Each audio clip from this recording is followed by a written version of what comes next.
Okay, this is the original Model A, the way it looks after it's cleaned up. Pistons, we also, in the new model, in the old Model A, we enlarged the intake valves to give a little more horsepower. Then you look on the side, this is where the valves are and the valve chamber. And then you go over to the new one, and you look at it, and it looks identical, doesn't it? 4 pistons, the valves, the valve chamber on the side. Looks like the same engine, doesn't it? Well, let me show you the difference. This is the bottom of the new one.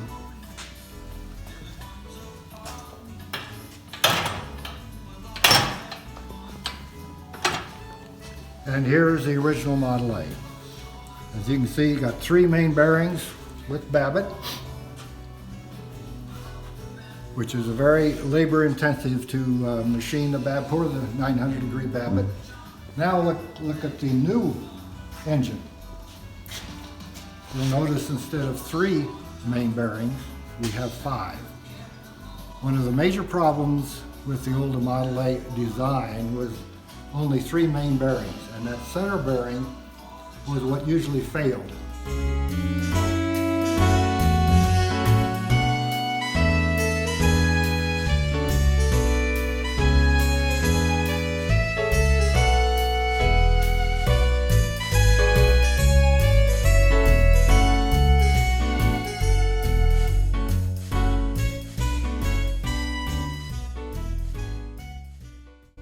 Okay, here we have the original Model A crankshaft.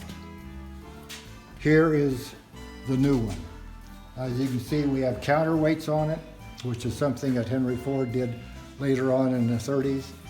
And again, it makes the crankshaft more stable and less tendency to bend and whip. This is the old original. Look at the size of the main bearings compared to the new one. Much beefier. The rod bearings, again, are much beefier. And then here's the rod. This is the new rod compared to the old one. You look at the size, no comparison. We've reached a point in this hobby where trying to find a rebuildable block is nearly impossible. They've been picked over for the last 90 years. What's left are ones that have been broken or cracked, and finding a good block is nearly impossible. So what we have today now is a brand new block. We got good thick water jackets, where the other ones, the old originals, had a tendency to rust out from the inside. And the problem is you don't know how thick or thin those are today because you can't see. So we know we got good cast iron thickness on the water jackets. We got a crankshaft that's going to last, you might say, forever. We have pressurized oil, just like a modern automobile. All have a pressurized system.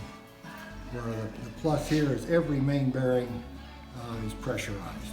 The crankshaft has bushings, which is something the old block did not have, no bushings. So you put a new crankshaft in an old block, the block is worn, so it's impossible to get a good tight fit, or nearly impossible. And now we have bushings that can be replaced when you get 100,000 miles on it. They can be replaced. We don't have to pour Babbitt. Babbitt is very labor intensive. Messing with 9,900-degree Babbitt is a chore, and then you have to go through the steps to get it honed and get it to fit. Where here you just got inserts, you pop an insert in and bolt it up. We really think that we can save money by putting in the new block, putting it together, and having one running. We think it's going to be cheaper than the old one, mainly because it's less labor. So I think it's a boom to the hobby. It's going to get these cars back out on the road, where people were afraid to get to drive them. And you'll be able to drive this thing, no doubt about it. But don't forget your brakes. You have to stop it.